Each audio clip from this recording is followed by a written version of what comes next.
Hola, ¿cómo están? Bienvenidos a mi canal, yo soy El Gringo y hoy vamos a empezar nuevamente con un audiolibro libre de derechos de autor. Les recuerdo que pueden descargar tanto el PDF como el audio en los links que están en la descripción. Y les recuerdo que este contenido, como todo el demás de mi canal, estaba patrocinado por la gente que dona tanto en PayPal, en Mercado Pago o que es partícipe del Patreon del canal. Tienen los links también en la descripción. Vamos a empezar sin más en 3, 2, 1. El caso del señor Valdemar. Edgar Allan Poe.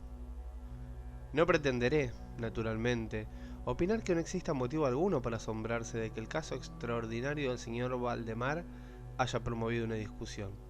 Sería un milagro que no hubiese sucedido así, especialmente en tales circunstancias. El deseo de todas las partes interesadas es mantener el asunto oculto al público, al menos hasta el presente o hasta que haya alguna oportunidad ulterior para otra investigación. Y nuestros esfuerzos a ese efecto han dado lugar a un relato mutilado o exagerado que se ha abierto camino entre la gente y que llegará a ser origen de muchas falsedades desagradables y, como es natural, de un gran descrédito. Se ha hecho hoy necesario que exponga los hechos, hasta donde los comprendo yo mismo. Helos sucintamente aquí. Durante estos 3 últimos años, ha sido repetidamente atraída mi atención por el tema del mesmerismo o el magnetismo animal. Y hace 9 meses aproximadamente, se me ocurrió de pronto que una serie de experimentos efectuados hasta ahora existía una muy notable e inexplicable omisión. Nadie había sido aún magnetizado in articulo mortis. Quedaba por ver primero si semejante estado existía en el paciente alguna sensibilidad a la influencia magnética. En segundo lugar, si en caso afirmativo, estaba atenuada o aumentada por ese estado. En tercer lugar, cuál es la extensión y por qué periodo de tiempo pueden ser detenidas las intrusiones de la muerte con ese procedimiento. Había otros puntos por determinar, pero estos eran los que más excitaban mi curiosidad. El último en particular, dado el carácter enormemente importante de sus consecuencias. Buscando a mi alrededor algún sujeto por medio del cual pudiese comprobar esas particularidades, acabé por pensar en mi amigo el señor Ernest Valdemar, compilador muy conocido de la biblioteca forénsica y autor, bajo el nom de plume de Isaiah Max, de las traducciones polacas de Wallenstein y de Gargantúa. El señor Valdemar, que había residido principalmente en Harlem, Nueva York, desde el año 1839, es, o era, notable sobre todo por la excesiva delgadez de su persona. Sus miembros inferiores se parecían mucho a los de John Randolph, y también por la blancura de sus cabellos, que a causa de esa blancura se confundían de ordinario con una peluca. De marcado temperamento nervioso, esto le hacía ser un buen sujeto para las experiencias magnéticas. En 2 o 3 oportunidades le había yo dormido sin dificultad, pero me sentí defraudado en cuanto a otros resultados que su peculiar condición me había hecho por supuesto esperar. Su voluntad no quedaba bajo mi influencia y respecto a la clairvoyance no pude realizar con él nada digno de mención. Había yo atribuido siempre mi fracaso a esas cuestiones relacionadas con la alteración de su salud. Algunos meses antes de conocerle, sus médicos le habían diagnosticado una tisis comprobada. Era, en realidad, costumbre suya hablar con toda tranquilidad de su cercano fin, como de una cuestión que no podía ni evitarse ni lamentarse. Respecto a esas ideas, a que he aludido antes, cuando se me ocurrieron por primera vez pensé como era natural en el señor Valdemar. Conocía yo la firme filosofía de aquel hombre para temer cualquier clase de escrúpulos por su parte, y no tenía parientes él en Estados Unidos que pudiesen probablemente intervenir.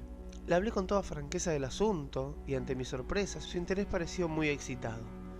Digo ante mi sorpresa, pues aunque hubiese él cedido siempre su persona por libre albedrío para mis experimentos, no había demostrado nunca hasta entonces simpatía por mis trabajos. Su enfermedad era de las que no admiten el cálculo exacto con respecto a la época de su término mortal. Quedó por último convenido entre nosotros que me mandaría llamar 24 horas antes del periodo anunciado por sus médicos como el de su muerte. Hace más de 7 meses recibí la siguiente esquela del propio señor Valdemar. Mi querido señor P, ¿puede usted venir ahora? D y F están de acuerdo que no llegaré a las 12 de la noche de mañana.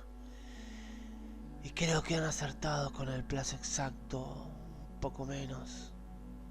Firma Valdemar. Recibí esta esquela una media hora después de haber sido escrita, y a los 15 minutos, todo lo más, me encontraba en la habitación del moribundo. No lo había visto en 10 días y me quedé aterrado de la espantosa alteración que en tan breve lapso se había producido en él. Su cara tenía un color plomizo, sus ojos estaban completamente apagados y su delgadez era tan extrema que los pómulos habían perforado la piel. Su expectoración era excesiva, el pulso apenas perceptible.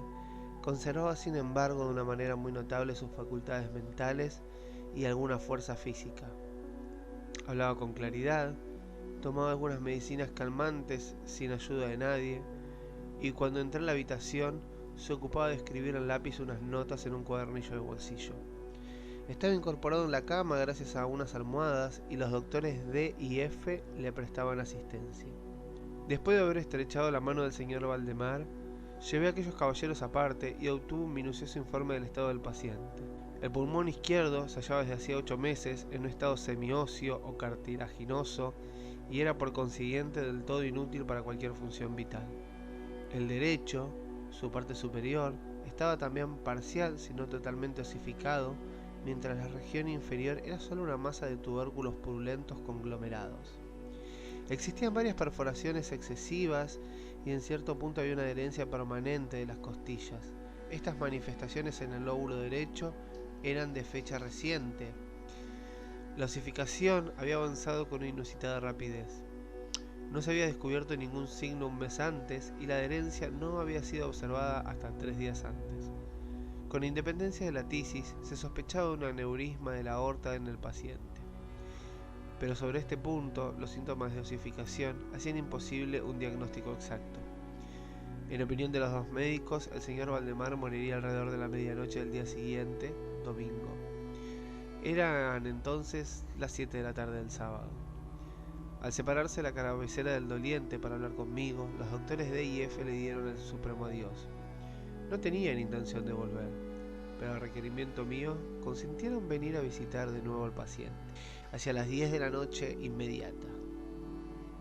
Cuando se marcharon hablé libremente con el señor Valdemar sobre su cercana muerte, así como en especial del experimento proyectado. Se mostró decidido a ello con la mejor voluntad, ansioso de efectuarlo, y me apremió a que comenzase enseguida.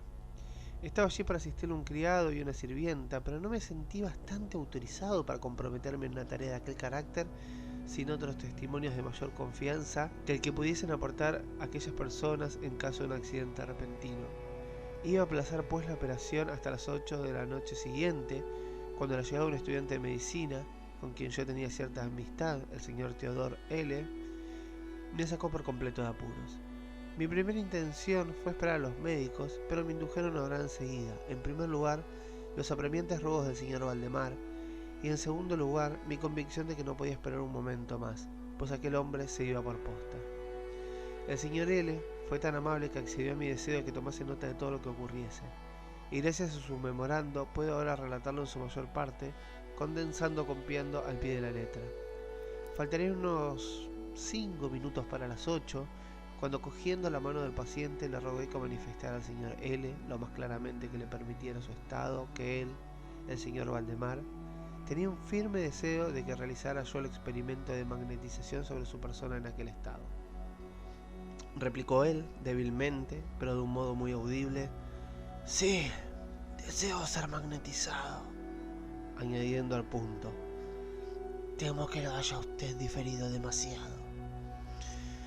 Mientras hablaba así, comencé a dar los pases que sabía que eran los más eficaces para dominarle. Estaba él sin duda influido por el primer pase lateral de mi mano de parte a parte de la cabeza, pero aunque ejercité todo mi poder no se manifestó ningún efecto hasta unos minutos después de las 10 en que los doctores D y F llegaron de acuerdo con la cita. Les expliqué en pocas palabras lo que me proponía hacer, y como ellos no pusieron ninguna objeción, diciendo que el paciente estaba ya en la agonía, proseguí sin vacilación, cambiando no obstante los pases laterales por otros hacia abajo, dirigiendo exclusivamente mi mirada a los ojos del paciente. Durante ese rato era imperceptible su pulso y su respiración estertorosa y con intervalos de medio minuto. Aquel estado continuó inalterable casi durante un cuarto de hora, y al terminar ese tiempo, empero, se escapó del pecho del moribundo un suspiro mortal, aunque muy hondo, y cesó la respiración estertorosa, es decir, no fue ya sensible aquel estertor, no disminuían los intervalos, las extremidades del paciente estaban frías como el hielo. A las 11 menos 5 percibí los signos inequívocos de la influencia magnética. El movimiento giratorio de los ojos vidriosos se convirtió en una expresión de desasosegado examen interno que no se ve nunca más que en los casos de sonambulismo, y que no se puede confundir. Con pocos pases laterales rápidos hice estremecerse los párpados, como en un sueño incipiente, y con otros cuantos más se los hice cerrar. No estaba yo satisfecho con eso, a pesar de todo, por lo que proseguí mis manipulaciones de manera enérgica y con el más pleno esfuerzo de voluntad, hasta que hube dejado bien rígidos los miembros del durmiente, después de colocarlos en una postura cómoda al parecer. Las piernas estaban estiradas por entero y los brazos casi lo mismo, descansando sobre el lecho a una distancia media de los riñones. La cabeza estaba ligeramente levantada. Cuando hubo realizado esto eran las 12 dadas y rogué a los caballeros allí presentes que examinasen el estado del señor Valdemar. Después de varias pruebas, reconocieron que se hallaba en un inusitado y perfecto estado de trance magnético. La curiosidad de ambos médicos estaba muy excitada. El doctor D decidió enseguida permanecer con el paciente toda la noche, mientras el doctor F se despidió prometiendo volver al despuntar el día. El señor L y los criados se quedaron allí. Dejamos al señor Valdemar completamente tranquilo hasta cerca de las 3 de la madrugada. Entonces me acerqué a él y le encontré en el mismo estado en cual el doctor F se marchó, es decir, tendido en la misma posición. Su pulso era imperceptible, la respiración suave, apenas sensible, excepto al aplicarle el espejo en la boca. Los ojos estaban cerrados con naturalidad y los miembros tan rígidos y fríos como el mármol. A pesar de todo, el aspecto general no era de modo alguno el de la muerte. Al acercarme al señor Valdemar hice una especie de semi-esfuerzo para que su brazo derecho siguiese el mío durante los movimientos que éste ejecutaba sobre uno y otro lado de su persona. En experimentos semejantes con el paciente no había tenido nunca un éxito absoluto, y de seguro no pensaba tenerlo ahora tampoco. Pero para sorpresa mía, el brazo derecho siguió con la mayor facilidad, aunque débilmente, todas las direcciones que le indicaba yo con el mío. Decidí arriesgar unas cuantas palabras de conversación. «Señor Valdemar», dije, «¿duerme usted?». No respondió, pero percibí un temblor en sus labios. Eso me indujo a repetir la pregunta una y otra vez. A la tercera, todo su ser se agitó con un ligero estremecimiento. Los párpados se levantaron por sí mismos hasta descubrir una línea blanca del globo. Los labios se movieron perezosamente y por ellos, en un murmullo apenas audible, salieron estas palabras. Sí, duermo ahora. No me despierte. Déjeme morir así. Palpé sus miembros y los encontré más rígidos que nunca. El brazo derecho, como antes, obedecía la dirección de mi mano. Pregunté al sonámbulo de nuevo. ¿Sigue usted sintiendo dolor en el pecho, señor Valdemar? La respuesta fue ahora inmediata, pero menos audible que antes. No siento dolor. ¡Estoy muriendo! No creí conveniente molestarle más por el momento y no se dijo ni se hizo ya nada hasta la llegada del doctor F, que procedió un poco después de la salida del sol. Se manifestó su asombro sin límites al encontrar al paciente todavía vivo. Después de tomarle el pulso y aplicar el espejo en sus labios, me rogó que hablase de nuevo con el sonámbulo, y así lo hice diciendo. «Señor Valdemar, ¿sigue usted dormido?». Como antes, pasaron algunos minutos hasta que llegó la respuesta, y durante ese intervalo, el yacente pareció reunir energías para hablar. Al repetirle por cuarta vez la pregunta, dijo él muy débilmente de un modo casi ininteligible. Sí, duermo aún. Bueno. Fue entonces opinión, o más bien deseo de los médicos, que dejase al señor Valdemar sin molestar en su actual y al parecer tranquilo estado hasta que sobreviniese la muerte, lo cual debía tener el juicio unánime de ambos dentro de escasos minutos. Decidí con todo hablarle una vez más, repitiéndole simplemente mi pregunta interior. Cuando lo estaba haciendo se produjo un marcado cambio en la cara del sonámbulo. Los ojos giraron en sus órbitas despacio, las pupilas desaparecieron hacia arriba, la piel tomó un tinte general cadavérico, pareciendo no tanto un pergamino como un papel blanco, y las manchas éticas circulares que antes estaban muy marcadas en el centro de su mejilla se disiparon de súbito. Empleo esta expresión por lo repentino de su desaparición. Me hizo pensar en una vela apagada por un soplo. El labio superior del mismo se retorció, alzándose sobre los dientes que hacía un instante escurrían por entero, mientras la mandíbula inferior cayó con una sacudida imperceptible, dejando la boca abierta por completo y al descubierto, a simple vista la lengua hinchada y negruzca. Supongo que todos los presentes estaban acostumbrados a los horrores de un lecho mortuorio, pero el aspecto del señor Valdemar era en aquel momento tan espantoso y tan fuera de lo inimaginable, que hubo un retroceso general alrededor del lecho. Noto ahora que he llegado a un punto en este relato en que todo lector sobrecogido me negará crédito. Es mi tarea, no obstante, proseguir haciéndolo. No había ya en el señor Valdemar el menor signo de vitalidad. Llegando a la conclusión de que había muerto, lo dejamos a cargo de los criados, cuando observamos un fuerte movimiento vibratorio en la lengua. Duró esto quizás un minuto. Al transcurrir de las separadas inmóviles mandíbulas salió una voz tal que sería locura intentar describirla. Hay, en puridad, 2 o 3 epítetos que podrían serle aplicados en cierto modo. Puedo decir, por ejemplo, que aquel sonido era áspero, desgarrado y hueco, pero el espantoso conjunto era indescriptible, por la sencilla razón de que los sonidos análogos no han hecho vibrar nunca el oído de la humanidad. Había, sin embargo, 2 particularidades que, así lo pensé entonces y lo sigo pensando, pueden ser tomadas justamente como características de la entonación, como apropiadas para dar una idea de su espantosa peculiaridad. En primer lugar, la voz parecía llegar a nuestros oídos, por lo menos a los míos, desde una gran distancia o desde alguna profunda caverna subterránea. En segundo lugar, me impresionó, temo realmente que no me sea imposible hacerme comprender, cómo las materias gelatinosas o viscosas impresionan en el sentido del tacto. He hablado a la vez de sonido y de voz. Quiero decir que el sonido era de un saliveo claro, o aún más asombroso y espeluznantemente claro. El señor Valdemar hablaba sin duda respondiendo a la pregunta que yo le había hecho unos minutos antes. Le había preguntado, como se recordará, si seguía dormido, y él dijo ahora: Sí, no, he dormido, ahora estoy muerto. Ninguno de los presentes fingió nunca negar o intentó reprimir el indescriptible y estremecido horror que esas pocas palabras así proferidas tan bien calculadas le produjeron.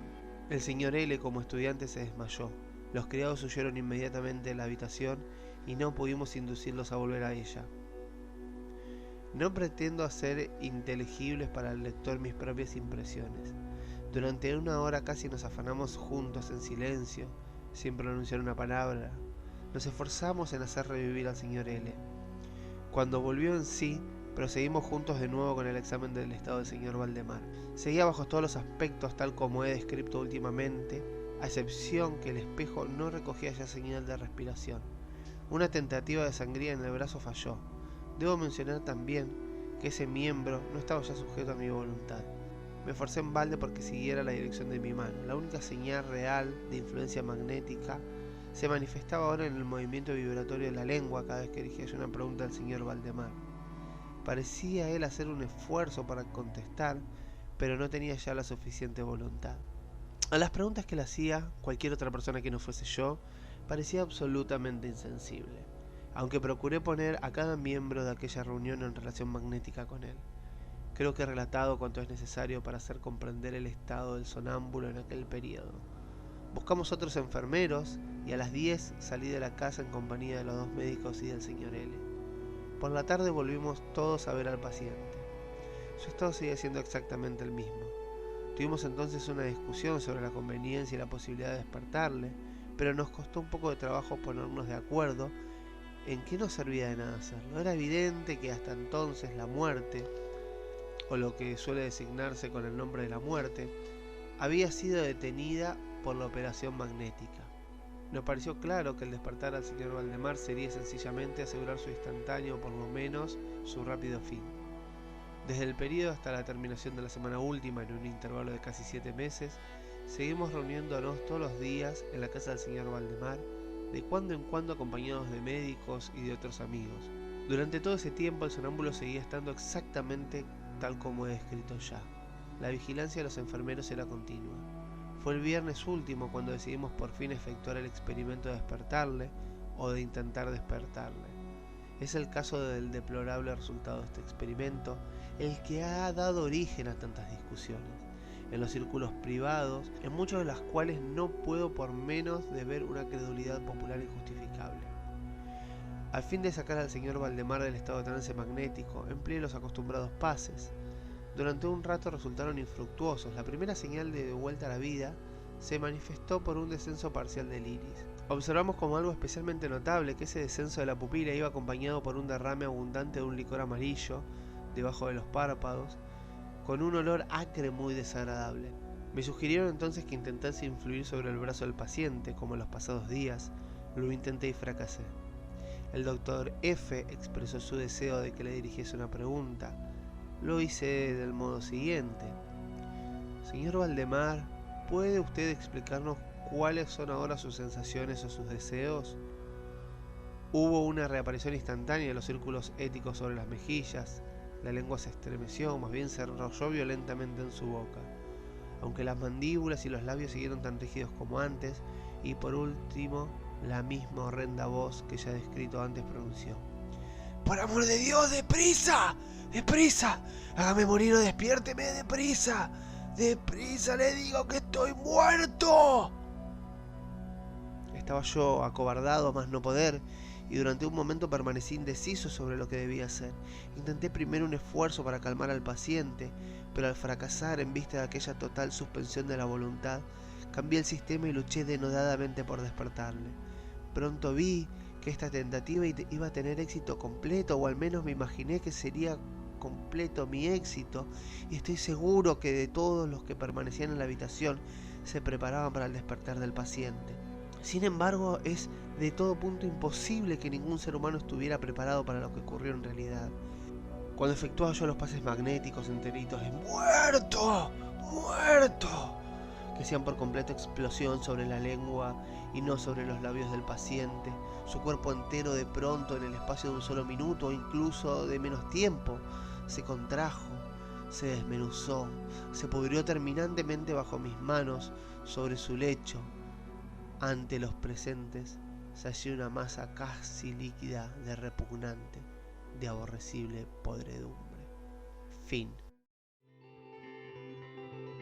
Muchas gracias por escucharme, no se olviden de suscribirse al canal para más audiolibros, no olviden de darse like o comentar si les gustó, compartir este video si quieren, y nos vemos en el próximo video.